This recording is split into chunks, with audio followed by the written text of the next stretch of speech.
எல்லோருக்கும் வணக்கம். காலையில் டிஃபன் செய்கிறதுக்கு வந்து நம்ம நைட்டே ஏதாவது ஊற வச்சுட்டு செய்வோம், அரைச்சி அப்படியே செய்வோம், புளிக்க வைக்காமல். அதே மாதிரி வந்து காலையில் செய்கிறது இருந்தால் நைட்டு ஊற வச்சுடுவோம், நைட்டு செய்கிறது இருந்தால் காலையில் ஊற வைப்போம். அந்த மாதிரி தான் நான் வந்து இப்போ காலையில் செய்கிறதுக்காக இப்போ நைட்டு ஊற வச்சுட்டா காலையில் ஆட்டி செய்கிறதுக்கு நல்லாயிருக்கும் அப்படின்றதால ஒரு சத்தான ஒரு சூப்பரான அருமையான தோசை தான் செய்ய போகிறோம்.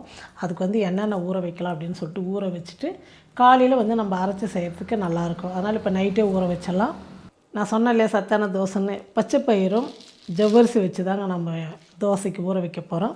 வாங்க எவ்வளோ ஊற வைக்கிறதுன்னு சொல்லிட்டு பார்க்கலாம். நீங்கள் வந்து ஒரு கிண்ணம், டம்ளரு, ஆழாக்கு எது ஒன்றா எடுத்துங்க. நான் வந்து இந்த மாதிரி ஸ்டீல் ஆழாக்கில் ஒரு ஆழாக்கு பச்சை பயிர் எடுத்துக்கிறேன். இப்போ இன்னொரு பாத்திரத்தில் அதே ஆழாக்கில் அரை ஆழாக்கு வெள்ளை ஜவ்வரிசி எடுத்துக்கலாம். மாவு ஜவ்வரிசி 1க்கு அரை கரெக்டாக எடுத்துக்கங்க அளவு. தனித்தனியாக நல்லா ஒரு 2-3 முறை கழுவிட்டு ரெண்டும் வந்து நம்ம ஊற வச்சிடுவோம். இப்போது காலையில் அரைச்சிக்கலாம். நல்லா 2-3 முறை வந்து நல்லா கழுவிட்டேன். தண்ணி ஊற்றி நல்லா ஊற வச்சுக்கலாம்.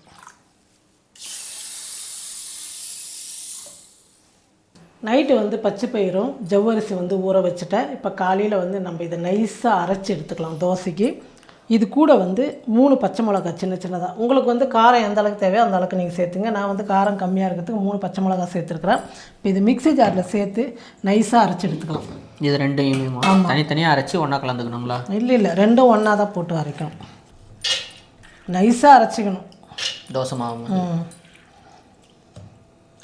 இப்போ அதிகமாக இருக்கிறதுனால நான் வந்து 2 முறை சேர்த்துக்கிறேன்.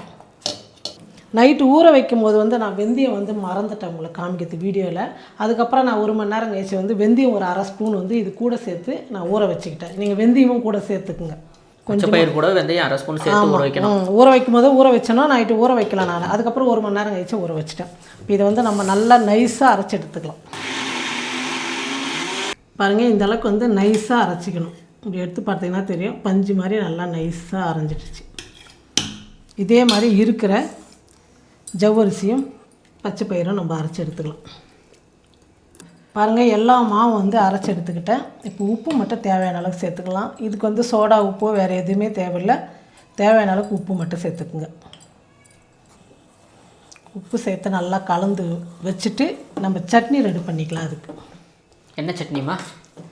கார சட்னி. இந்த மாதிரி தோசைக்கெல்லாம் கார சட்னி கொஞ்சம் காரமாக இருந்தால் தான் நல்லாயிருக்கும். அதனால் வந்து வெங்காயம் தக்காளிலாம் வதக்கிட்டு நல்லா சூப்பராக இருக்கும் இந்த சட்னி. இதுக்கு அதுக்கு வந்து நான் ஒரு 2 ஸ்பூன் வந்து எண்ணெய் சேர்த்துக்கிறேன். வெங்காயம் தக்காளி வதக்கிறதுக்கு 4 வரமிளகா. உங்களுக்கு காரம் மட்டும் எந்த அளவுக்கு தேவையோ அந்த அளவுக்கு நீங்கள் சேர்த்துங்க. நான் வந்து கம்மியாகவே சேர்த்துக்கிறேன். இஞ்சி ஒரு துண்டு வந்து 4-5 பீஸாக கட் பண்ணி எடுத்துக்கிட்டு அதை சேர்த்துக்கிறேன். ஒரு 10 பல் பூண்டு. இப்போ நம்ம செய்கிறது எல்லாமே வந்து ரொம்ப சிம்பிள் தான். ரொம்ப செலவோ இல்லை ரொம்ப இதுவோ கிடையாது. ரொம்ப சிம்பிளாக தான் நம்ம வீட்டில் இருக்கிறத வச்சு தான் செய்வோம். ஆனால் சாப்பிட்றதுக்கு வந்து ரொம்ப டேஸ்ட்டு நல்லாயிருக்கும். எங்கள் குழந்தைங்களுக்கெல்லாம் வந்து பச்சை பயிர் லட்டு, பச்சை பயிரில் வந்து இந்த மாதிரி வந்து தோசை இதெல்லாம் செஞ்சு கொடுத்தீங்கன்னா குழந்தைங்களுக்கு மட்டும் இல்லை, பெரியவங்க கூட உடம்புக்கு வந்து ரொம்ப சத்தானது. பச்சை பயிரெலாம் வந்து அதிகமாக சேர்த்துக்கணும். நம்ம போண்டா செய்வோம் வேக வச்சுட்டு, இந்த மாதிரி நிறையா செய்யலாம். பச்சை பயிரில் சுண்டல் செய்து சாப்பிட்லாம். நீ இந்த முறை டிமார்ட்டுக்கு வந்தப்போ கேட்டதானே, எதுக்குமா இதெல்லாம் வாங்குறேன், நீ செய்கிறியா அப்படின்னு கேட்டீங்க. இதுக்காக தான் இந்த மாதிரி நிறையா வாங்குவோம். எப்பவுமே வந்து நான் எல்லாமே கம்பு, சோளம், இந்த சாமை, தினை அரிசி இதெல்லாம் போன வீடியோவில் வந்து தினை அரிசி போட்டு இட்லி செஞ்சோம். அதே சொல்லியிருந்தீங்க, அது வீடியோவாக எடுத்து போடுங்கம்மா அப்படின்னு சொல்லிட்டு. அந்த மாதிரி நிறையா பேர் வந்து சிறுதானியத்துக்கு வந்துட்டாங்க. நம்மலாம் வந்து இப்போ இறங்கல. அப்போத்துலேருந்தே வந்து நாங்கள் இந்த மாதிரி பச்சை பயிறு, சோளம், கம்பு இதெல்லாம் வந்து புட்டு, கொழுக்கட்டை இதெல்லாம் நான் செய்வேன் நிறையா. நான் ஒரு 3 பெரிய வெங்காயம் வந்து கட் பண்ணி எடுத்துக்கிட்டு அந்த வெங்காயம் சேர்த்துக்கிறேன். எப்போயுமே நான் வந்து நிறையா சட்னிலாம் நிறையா செய்வேன். உங்களுக்கே தெரியும், நம்ம வீட்டில் 2 தோசை சாப்பிட்டாங்கன்னா கூட 2 கரண்டி சட்னி வேணும், 1 கிலோ குழம்பு சாப்பிட மாட்டோம். ஆமாம், அதனால் வந்து நிறையா தேவைப்படும். அதனால தான் நான் கொஞ்சம் நிறையாவே எல்லாமே செய்வேன். நான் குழம்பு, சட்னி எல்லாமே டபுளாக தான். சாப்பாடு கம்மியாக இருந்தாலும் சரி, தோசை இட்லி கம்மியாக இருந்தால் கூட 2 இட்லி சாப்பிட்றீங்கன்னா அதுக்கு 2 கிலோ குழம்பு வேணும். அந்த ஹேபிட்டை மட்டும் மாற்ற முடியல. குடும்பத்துக்குமே இருக்கு. அதான கொடுமை. அது 2 பேருக்குன்னா பரவாயில்ல. குடும்பத்துக்கே இருக்கிறதுனா ஆரம்பத்துலேருந்தே இருக்கிறதுனால இப்போ வந்து பழக்கப்பட்டதில்லை, மாற்றிக்க முடியாது. நாங்கள் பழக்கப்படுத்திட்டோம், அது நீங்கள் பழகிட்டீங்க, வேறு ஒன்றும் இல்லை. நல்லா வதங்கணுமாம்மா? ஆமாம், கொஞ்சம் நல்லா வதங்கணும். ஏன்னா நம்ம மறுபடியும் வந்து இதை தாளிச்சு எல்லாம் பண்ண மாட்டோம். இப்போ எண்ணெய் ஊற்றி இப்போ பண்ணுறதோடு சரி, நல்லா வதக்கிட்டு ஆற வச்சுட்டு மிக்சியில் வந்து நல்லா அடித்து எடுத்துக்கிட்டால் போதும். சட்னி வந்து சூப்பராக இருக்கும். நம்ம ரெண்டாவது தாளிச்செல்லாம் போடணுன்னே கிடையாது. 2-3 நாளைக்கு கூட நீங்கள் ஃப்ரிட்ஜில் வச்சு சாப்பிட்லாம். ஆனால் வெளியெல்லாம் வந்து வைக்க முடியாது. ஏன்னா தக்காளியெல்லாம் போட்டு பண்ணுறதுனால அடுத்த நாளே வந்து கெட்டு போயிடும். ஃப்ரிட்ஜில் வச்சுட்டா 4-5 நாளைக்கு கூட சாப்பிட்லாம். சட்னியெல்லாம் நம்ம எங்கே ஃப்ரிட்ஜில் வைக்கிறோம், அந்தந்த வேலைக்கே சரியாக போகுது. இந்த வெங்காயம் வந்து வதங்கிறதுக்கு கொஞ்சம் உப்பு சேர்த்துக்கலாம். இப்போயே நான் சேர்த்துறேன், தேவையான அளவுக்கு உப்பு சேர்த்துறேன். காரம் வந்து கம்மியாக தான் இருக்கும். ஏன்னா இவ்வளோ வெங்காயம் தக்காளிக்கு நான் 4 வந்து வரமிளகா சேர்க்குறேன். இது கொஞ்சம் காரம் அதிகம் கூட. அதே மாதிரி பிரியாவுக்கு வந்து காரம் அதிகமாக கொடுக்கக்கூடாதுன்றதுனால நான் எல்லாத்துலேயுமே கம்மியாக சேர்த்துக்கிறேன். நீங்கள் வந்து காரம் கொஞ்சம் அதிகமாக கூட சாப்பிட்றதா இருந்தால் சேர்த்துக்கலாம். அப்புறம் நான் சேர்க்குற மாதிரியே எல்லா வெங்காயம் தக்காளி சேர்த்துட்டு நீங்கள் 4 மிளகா சேர்த்திங்கன்னா காரம் ரொம்ப கம்மியாக இருக்கும், சப்புன்னு இருக்கும். அதனால் நான் முன்னாடியே சொல்லிடுறேன். பிரியா இருக்கிறதுனால காரம் எல்லாம் கம்மியாக தான் விட அதனால் கம்மியாக சேர்த்துக்கிறேன் நான், வேறு ஒன்றும் இல்லை. இப்போ வெங்காயம் நல்லா வதங்கட்டும். பாருங்கள், வெங்காயம் வந்து இந்த அளவுக்கு 3/4 பாகம் வந்த உடனே நம்ம தக்காளி சேர்த்துக்கலாம். நான் 4 தக்காளி கட் பண்ணி வச்சுக்கிறேன், அதையும் சேர்த்துக்கிறேன். அது கூடவே வந்து ஒரு கைப்பிடி இலையை வந்து கொத்தமல்லி எடுத்து வச்சுக்கிறேன், அதையும் சேர்த்துக்கலாம். இது எல்லாம் சேர்த்து நல்லா குழைய வதங்கணும். தக்காளியெல்லாம் அந்த அளவுக்கு வதக்கிக்கலாம். பாருங்கள், சட்னிக்கும் வந்து வெங்காயம் தக்காளியெல்லாம் நல்லா வதங்கிடுச்சு. இப்போ ஸ்டவ் ஆஃப் பண்ணிடலாம். இது சூடு நல்லா ஆறட்டும். நல்லா சூடு ஆறிடுச்சு. இப்போ நம்ம மிக்சியில் சேர்த்து நல்லா நைஸாக அரைச்சி எடுத்துக்கலாம். இந்த பக்கம் வந்து தோசை ஊற்றுறதுக்கு தோசை கல்லும் வச்சுட்டேன். ஏன்னா நம்ம வீட்டில் வந்து தோசைலாம் சுட சுட கொடுக்கும். அதுவும் நம்ம வீட்டில் மட்டும் இல்லை, எல்லார் வீட்லேயுமே வந்து தோசைன்னா கொஞ்சம் சூடாக இருந்தால் தான் நல்லா ஒரு 2-3 வந்து அதிகமாக சாப்பிடுவாங்க. அதுவும் அந்த பாசி பருப்பு இந்த மாதிரி பருப்புங்கள்லாம் சிறு பருப்பெல்லாம் வச்சு செய்யும் போது நல்லா சுடு சுடு இருந்தால் தான் சாப்பிட்றதுக்கே நல்லாயிருக்கு டேஸ்ட்டு. நம்ம உப்பு வந்து ஏற்கனவே வதக்கும் போது சேர்த்துட்டோம்.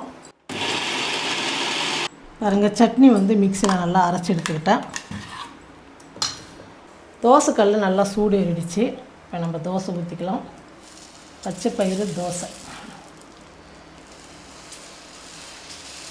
நீங்கள் எந்த அளவுக்கு நைஸாக ஊற்றினாலும் அந்த அளவுக்கு தோசை வந்து நல்லா வரும். நம்ம அரிசிக்கு பதில் வந்து ஜவ்வரிசி சேர்த்துக்கிறோம். நிறைய பேர் வந்து அரிசி சேர்த்து செய்வாங்க. பச்சை அரிசியும் கூட சேர்த்துக்கலாம். நம்ம வெறும் வந்து ஜவ்வரிசியும் பச்சை பயிறு மட்டும் சேர்த்துருக்குறோம். இப்போ இந்த பக்கம் வந்து ஓரளவுக்கு வந்த உடனே நான் தோசைக்கு வந்து நல்லெண்ணெய் சேர்த்துக்கிறேன். நீங்கள் நெய் கூட சேர்த்துக்கலாம், இல்லை நார்மல் எண்ணெய் சேர்த்துக்கலாம். நம்ம வீட்டில் எண்ணெய் இருக்கோ அதை சேர்த்து செய்யுங்க. ஒரு பக்கம் வந்து நல்லா கலர் வந்து பாருங்கள், இந்த அளவுக்கு வந்து நல்லா வெந்து வரணும். நம்ம எப்படி மசால் தோசை செய்கிறோமோ அந்த அளவுக்கு தான் மசால் தோசை மாதிரியே சூப்பராக இருக்கும். இந்த தோசை நல்லா முறுமுறு வரும்.